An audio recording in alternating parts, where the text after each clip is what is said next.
Car दोस्तों, आज अपन discuss करते हैं ईएमआरएस जेएसए के रिलेटेड जो स्किल टेस्ट है काफ़ी दिन हो गए हैं। अभी तक उसकी कोई डेट नहीं आई तो अपन देखेंगे कि स्किल टेस्ट की डेट कब तक आ सकती है। एक्सपेक्टेड फाइनल कट ऑफ कितना रहेगा? अभी जो कट ऑफ रिलीज़ हुआ है वो केवल शॉर्टलिस्टेड कैंडिडेट टाइपिंग स्किल के लिए जो शॉर्टलिस्टेड है वो केवल वही कट ऑफ है। फाइनल कट ऑफ में कितने मार्क्स इंक्रीज़ होंगे, डिक्रीज़ होंगे ये देखेंगे। इसके बाद देखेंगे कि मेरा हुआ कि नहीं हुआ क्योंकि मैंने भी ये एग्ज़ाम दिया था। तो इन सब टॉपिकों पे डिस्कस करते हैं, साथ में देखेंगे कितनी प्रोबेबिलिटी है, जो लोग स्किल टेस्ट के लिए क्वालिफाइड हुए, कितनी प्रोबेबिलिटी है कि वो एग्ज़ाम को क्वालिफाई कर जाएँगे फाइनली, ठीक है? तो सबसे पहले इस पे शेड्यूल देख लेते हैं कि कैसे ये पूरा ईएमआरएस की प्रोसेस चली है, क्लियर? तो सबसे पहले इसका जो एग्ज़ाम हुआ था दैट वाज़ हेल्ड ऑन 17 दिसंबर, ठीक है? 17 दिसंबर 2023 को ये एग्ज़ाम कंडक्ट करवाया गया था ईएमआरएस के द्वारा। इसके बाद इसकी आंसर की टेंटेटिव आंसर की दे दी थी इन्होंने, ठीक है? जिसमें किसी में थोड़े बहुत क्वेश्चन्स में पिटिशन्स भी लगाए गए थे, ऑब्जेक्शंस भी लगाए गए थे और फाइनली इसका रिजल्ट 24th जनवरी 2024 को ईएमआरएस के द्वारा रिलीज़ कर दिया गया, जिसमें ईएमआरएस ने 2678 कैंडिडेट को शॉर्टलिस्ट किया गया for skill test. Skill test के लिए इन्होंने शॉर्टलिस्ट किया गया 2768 कैंडिडेट्स को। मगर कुछ लोग पिटिशंस लेके पहुँचे ईएमआरएस पे और इसके बाद 6th फरवरी 2024 को ईएमआरएस के द्वारा एक और रिजल्ट लिस्ट निकाली गई जिसमें एडिशनल 90 लोगों को शॉर्टलिस्ट किया गया फॉर स्किल टेस्ट। ठीक है, तो ईएमआरएस ने 2 लिस्ट निकाली, first list and second list. इस हिसाब से कहीं अपन फर्स्ट लिस्ट और सेकंड लिस्ट को कंबाइन कर देते हैं तो total candidate qualified for skill test is 2768। इतने लोग हैं जो स्किल टेस्ट के लिए क्वालिफाई कर चुके हैं। और जो ईएमआरएस ने ऑफिशियली बोला था कि विल शॉर्टलिस्ट 1:3 एक वैकेंसी के लिए ईएमआरएस ने बोला था कि हम 3 लोगों को शॉर्टलिस्ट करेंगे, 3 कैंडिडेट को शॉर्टलिस्ट करेंगे। कहीं ईएमआरएस अपने जो पुराना क्राइटेरिया है क्योंकि उसी को कहीं फॉलो करता है, तो इस हिसाब से जो वैकेंसी है वो माइट बी इंक्रीज़ हो गई है, ठीक है? तो 27 क्योंकि इतने पूरे कैंडिडेट इन्होंने क्वालीफाई करे हैं और 1:3 का रेशियो अगर ये फॉलो करते हैं तो अप्रॉक्सिमेटली जो वैकेंसी है वो 922 हो गई है, प्रोबेबल हो सकता है कि इतनी इंक्रीज़ हो गई हो। मगर अपन मानते हैं कि अभी भी जो नोटिफाइड वैकेंसी है वही है क्योंकि ये ऑफिशियली तो रिलीज़ हुई नहीं है, ना कोई आरटीआई रिप्लाई आया है कि वैकेंसी इंक्रीज़ हुई है क्या नहीं हुई है। मगर जो नोटिफाइड वैकेंसी जो ईएमआरएस ने रिलीज़ की थी during the time of notification वो 759 थी, तो अपन मान के चलते हैं कि अभी वैकेंसीज़ यही है। होपफुली कि हो जाए इतना तो फ़ायदा ही है जितने लोग शॉर्टलिस्ट हुए हैं स्किल टेस्ट के लिए, ठीक है, अच्छा ही होगा। कहीं इतनी हो जाएँगी वैकेंसी, इतनी नहीं हुई कहीं 800 भी हो जाती है तो भी बहुत अच्छा रहेगा। सब लोग मतलब मेजॉरिटी ऑफ जो है वो क्वालीफाई कर कर जाएँगे फिर, ठीक है?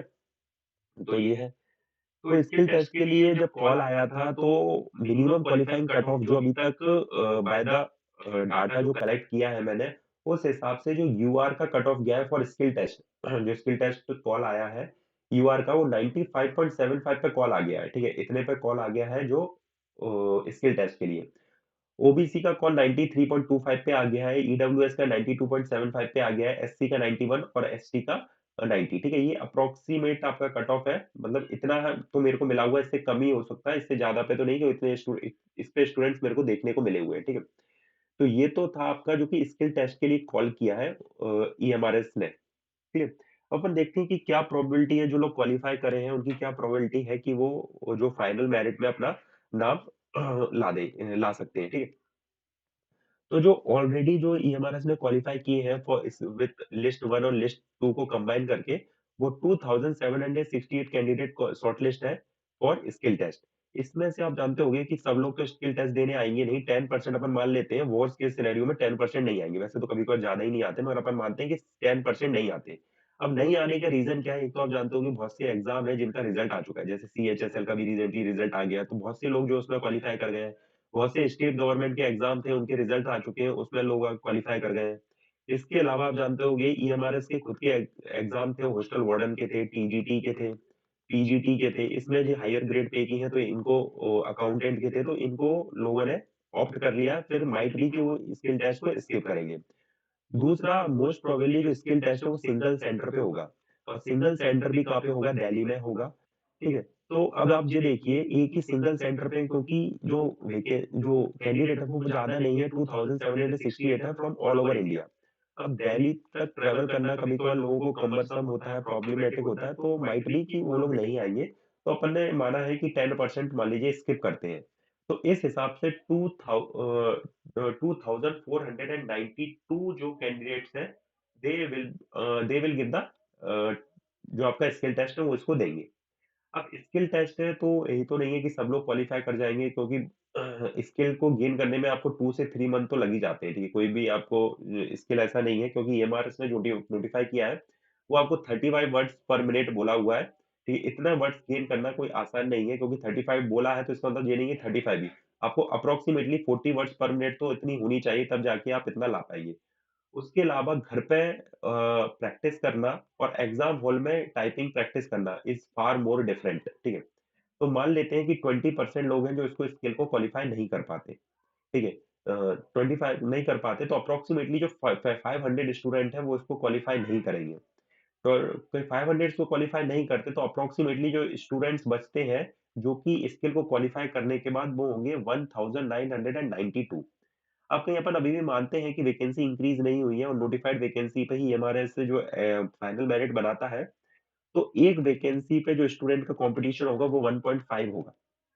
मतलब एक वैकेंसी पे 2.5 कैंडिडेट्स हैं वो फाइट करेंगे, ठीक है? तो 2.5 करेंगे तो मतलब अप्रॉक्सिमेटली चांसेस आर हाई कि आपका सिलेक्शन हो जाएगा कहीं आप स्किल टेस्ट को क्वालीफाई करते हैं, ठीक है? फिर कोई कहीं अपनी कैटेगरी से होगा तो उसको थोड़ा और बेनिफिट मिल जाएगा। तो इस तरीके से मोस्ट प्रोबेबिलिटी कहीं स्किल टेस्ट आप क्वालीफाई करते हैं तो चांसेस हाई आर हाई कि आप इसको क्वालीफाई कर जाएँगे, ठीक है? तो ये अब बात आती है स्किल टेस्ट के बारे में ईएमआरएस क्या बोला है और स्किल टेस्ट से रिलेटेड क्या-क्या डाउट है। तो जो नोटिफाइड किया है ईएमआरएस ने कि इंग्लिश टाइपिंग जो 35 वर्ड्स मिनट लानी है, 35 वर्ड्स पर मिनट लानी है या फिर या तो इंग्लिश लाओ 35 वर्ड्स पर मिनट या फिर हिंदी टाइपिंग लेके आइए 30 वर्ड्स पर मिनट। इन दोनों में से कोई भी एक मतलब इन दोनों में से आप ऑप्ट कर सकते हैं या तो आप इंग्लिश टाइपिंग ऑप्ट कर सकते हैं या हिंदी टाइपिंग जिस किसी में भी जो भी कंफर्टेबल हो कर सकते हैं। अब 35 वर्ड्स पर मिनट है तो कहीं आपको स्किल टेस्ट देने जाना है तो you must have 40 plus speed, ठीक है? 40 प्लस तो आपकी स्पीड आनी ही चाहिए विथ 95% एक्यूरेसी। 95% एक्यूरेसी के साथ 40 प्लस वर्ड्स पर मिनट स्पीड होनी चाहिए। हिंदी की भी आपकी 35 वर्ड्स पर मिनट होनी चाहिए विथ 95% एक्यूरेसी। इतनी तो चाहिए मिनिमम, तब जाके स्किल टेस्ट क्या क्वालीफाई हो पाएगा क्योंकि वहाँ पे बहुत सारे फैक्टर्स होते हैं that play the role during the skill test. Clear? और दूसरा इन्होंने बोला है कि the skill test will be of 50 marks, ठीक है? 50 मार्क्स होंगे मगर ये मार्क्स मेरिट में काउंट नहीं होंगे। These will be only qualifying marks जिसमें से मिनिमम क्वालिफाइंग मार्क्स जो है वो 20 मार्क्स मतलब मिनिमम आपको 20 मार्क्स तो लाने ही हैं। इसके ऊपर लाइए तो भी कोई फ़र्क नहीं पड़ेगा मगर इससे कम लाएँगे तो ज़रूर आपके आप आउट हो जाएँगे। फिर आपके कितने भी मार्क्स हों इन द जो आपने पेपर दिया हुआ है उसमें, ठीक है? कहीं आप शॉर्टलिस्टेड हुए और मोर दैन कहीं आपके 100 मार्क्स भी हैं और आप कहीं स्किल क्वालिफाई नहीं कर रहे हैं, यू विल बी डिस्क्वालिफाइड। ठीक है? तो अब स्किल गेन करने के लिए जो सॉफ्टवेयर है, आप 3 का यूज़ कर सकते हैं बेसिकली वैसे तो आप सब लोग कर रहे होंगे जो स्किल टेस्ट के लिए प्रिपरेशन कर रहा है। तो सबसे फेमस जो टेस्ट के लिए सॉफ्टवेयर है वो है सोनी टाइपिंग। सोनी टाइपिंग क्यों इम्पोर्टेंट है क्योंकि ये जो आपको बिल्कुल सेम टू सेम इंटरफेस देता है as to the exam hall. जैसा एग्ज़ाम हॉल में आपका इंटरफेस रहेगा सेम टू सेम वैसे ही देता है सोनी टाइपिंग। ये पेड सॉफ्टवेयर है मगर इसमें 30 जो एक्सरसाइज़ेज़ है वो फ्री है, ठीक है? आप उसको रिपीटेड मोड में कर सकते हैं। तो this is the most efficient software for skill test. दूसरा कहीं आपको दूसरा सॉफ्टवेयर आपको चेंज करना है तो आप जीरा टाइपिंग का भी यूज़ कर सकते हैं। ये भी पेड सॉफ्टवेयर है, ठीक है? पेड सॉफ्टवेयर है मगर इसमें जो एक्सरसाइज़ेज़ है वो ज़्यादा है। मगर जब ये फ्री में आप यूज़ करते हैं तो आप केवल इसकी जो टाइपिंग है 5 मिनट तक ही यूज़ कर सकते हैं। उसके बाद सारी कहीं आपको इसको टाइम इंक्रीज़ करना है कि 10 मिनट तक आपको एक्सटेंड करना है, तो यू हैव टू पे। इसके बाद जो है वो है आपका टाइपिंग बाबा टाइपिंग बाबा। ये एक ऑनलाइन टाइपिंग वेबसाइट है। इस पे आपको ये अच्छा है आपका ये भी इंटरफ़ेस सेम टू सेम आपका एग्ज़ाम हॉल की तरह इंटरफ़ेस प्रोवाइड करता है। दूसरा इसका क्या है ये कस्टमाइज़ वेबसाइट है। इस पे आपके पास कोई पीडीएफ है, मान लीजिए आप चाहते हैं कि कोई पीडीएफ है मैं उसको टाइप करना चाहता हूँ, तो आप उसको कॉपी करके इसमें अपलोड कर सकते हैं and the same text will appear in your typing module, ठीक है? टाइपिंग जो मॉड्यूल होगा उसमें सेम वही टेक्स्ट होगा, फिर उसके हिसाब से आप अपना टाइपिंग स्पीड चेक कर सकते हैं कितना टाइपिंग आ रहा है। अब सबसे बड़ा डाउट स्टूडेंट्स में ये है कि बैक स्पेस अलाउ होगा कि नहीं होगा?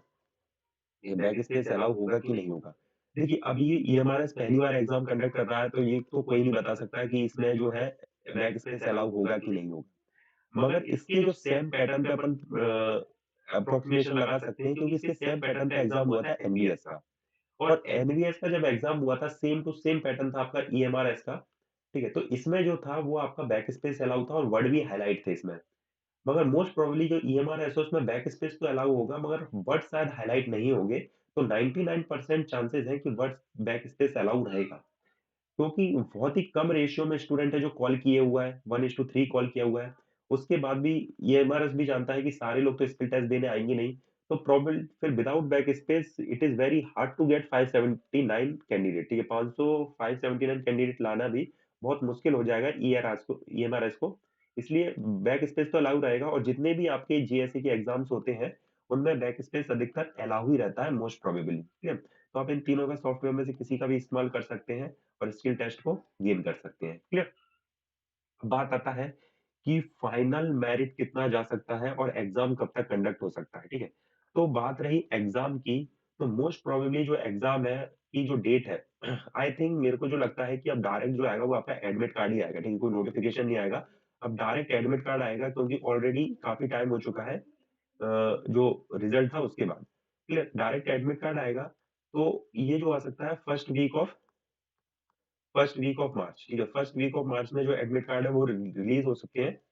इसके अलावा क्लियर अब बात आती है कि इस टाइम पे आप जानते होंगे कि इलेक्शन ईयर है, लोकसभा की इलेक्शन है, तो इस वजह से कहीं टाइपिंग डिले तो नहीं होगी।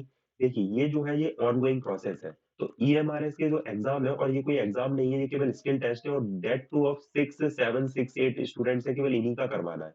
तो इस पे तो कोई फ़र्क नहीं पड़ेगा, स्किल टेस्ट तो आराम से हो ही जाएगा क्योंकि इससे बड़ा जो एग्ज़ाम है डी ट्रिपल एसबी का का वो भी कंडक्ट हो रहा है in the month of March, ठीक है? मार्च में वो चल रहा है, वो भी जो है आचार संहिता के बीच में आएगा बट इसमें कोई फ़र्क नहीं पड़ा तो ये तो जबकि बड़ा एग्ज़ाम है, इसमें थाउज़ेंड्स ऑफ स्टूडेंट्स हैं जो कि एग्ज़ाम को देंगे।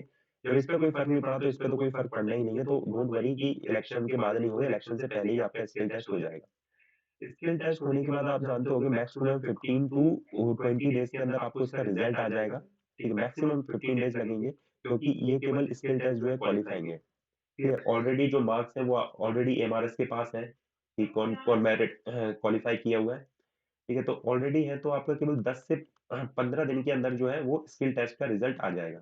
उसके बाद फाइनल रिज़ल्ट और 10 दिन के अंदर जो सॉरी स्किल टेस्ट का जो फाइनल रिज़ल्ट है वो 10 से 15 दिन के अंदर आ जाएगा। उसी के बाद आपको मैक्सिमम टू मैक्सिमम 10 डेज़ के अंदर डीवी करवा लेंगे मीन्स मंथ ऑफ अप्रैल मतलब अप्रैल के मंथ में आपको जो है वो जो भी क्वालीफाई करेंगे, जो भी मेरिट में आएँगे वो उनको जॉइनिंग मिल जाएगी in the month of April क्योंकि आप जानते होंगे कि न्यू सेशन भी स्टार्ट होगा ईएमआरएस का, तो अप्रैल से ही स्टार्ट होगा तो मोस्ट प्रोबेबली आपको अप्रैल में जॉइनिंग मिल ही जाएगी, ठीक है? तो डोंट वरी ये चीज़ें तो चलती रहेंगी, ठीक है? तो प्रोसेस वैसे भी फास्ट ही है, बस ये है कि थोड़ा स्किल टेस्ट में टाइम ज़्यादा ले लिया है। बट क्योंकि ऑनगोइंग बहुत ज़्यादा प्रोसेस थे, डीवी करवाना था, हॉस्टल वार्डन का, टीजीटी, पीजीटी का, प्रिंसिपल का इंटरव्यू था, इसलिए ये थोड़ी-सी चीज़ें हैं जो डिले हो गई। बट विथिन द टाइम आपको ये मिल जाएगा, ठीक है? ये सारी चीज़ें हैं, तो वो डेट का आपको हो गया होगा। डेट का तो कोई वो नहीं है, डेट तो आपको मार्च में हो ही जाएगा स्किल टेस्ट, ठीक है? स्किल डे टेस्ट देख लिया अपन ने कि स्किल टेस्ट कैसे होगा। अब देखते हैं कि फाइनल एक्सपेक्टेड कट ऑफ क्या रहेगा, ठीक है? तो फाइनल एक्सपेक्टेड कट ऑफ जो अभी तक कॉल किया हुआ है फॉर स्किल टेस्ट वो ये है आपका 97 ये अपन ने देखा हुआ है। ये स्किल टेस्ट के लिए कॉल करने वाला कट ऑफ है। अब इसमें आप 5 मार्क्स इंक्रीज़ कर लीजिए, ठीक है? 5 मार्क्स इंक्रीज़ कर लीजिए। अब 5 मार्क्स भी क्यों इंक्रीज़ कर रहे हैं? क्योंकि ईएमआरएस ने ऑलरेडी टाइम बहुत ज़्यादा दे दिया है। ईएमआरएस यही स्किल टेस्ट आंसर जो रिज़ल्ट है शॉर्ट लिस्टिंग के बाद कहीं 15 दिन के अंदर टाइपिंग ले जा रहा तो अप्रॉक्सिमेटली 2 से 3 मार्क्स ही भरते आपके। बट ऑलरेडी ये 1 मंथ 15 डेज़ दे चुका है आपको। तो चांसेस है कि जो है कट ऑफ +5 हो जाएगा, ठीक है? तो जिसके भी यूआर में 100 प्लस मार्क्स है, दे आर सेफ, ठीक है? 100 प्लस मार्क्स जिनके भी सेफ है, वो पूरी तरह से सेफ है। ओबीसी के 98 या 99 मार्क्स जिसके भी हैं, वो सेफ है पूरी तरीके से। ईडब्ल्यूएस में 98 से 99 मार्क्स तक जो है वो सेफ है पूरी तरीके से। एससी में 96 और 95 इस मोस्ट प्रोबेबल कट ऑफ यही रहेगा, इससे ऊपर कट ऑफ नहीं जाएगा। अब बात आती है कि मेरे बारे में डिस्कस कर लेते हैं। ठीक है, मैंने ये एग्ज़ाम दिया था ईएमआरएस, ठीक है? ईएमआरएस जेएसए का एग्ज़ाम दिया था। इसमें मेरे जो मार्क्स आ रहे हैं अभी टेंटेटिव आंसर की के हिसाब से वो 100 एग्ज़ैक्ट 100 मार्क्स से ना ज़्यादा ना कम, ठीक है? अब इसमें सबसे ज़्यादा डाउट है एक क्वेश्चन पे जो कि है आईपीएल वाला, ठीक है? आईपीएल वाला एक क्वेश्चन था जिसमें बोला गया था कि if I am not wrong कहीं गलत नहीं है तो ये बोला था कि जो आईपीएल है वो युवाओं के बीच में बहुत फेमस है। तो उसमें ये था कि सारे युवा आईपीएल देखते हैं, सारे जो ओल्ड एज है वो आईपीएल नहीं देखते, कुछ ऐसे ही क्वेश्चन था। तो मैंने जो आंसर लगाया था वो नीदर नॉट लगाया था। ठीक है? अब नीदर नॉर लगाया था तो मोस्ट प्रोबेबली मेरे हिसाब से इसका आंसर ये होना चाहिए कि इसका आंसर ये होता है तो my marks will become 100 and 1.25 और नहीं होता तो 100 मार्क्स तो है, होप फॉर द बेस्ट कि इतने पे हो जाए, ठीक है? तो ये सारा चीज़ें हैं, होप जो आप सबका इसमें स्किल टेस्ट क्वालीफाई हो जाए, ठीक है? तो this is for the day. अ, ठीक है, तो thank you very much for watching.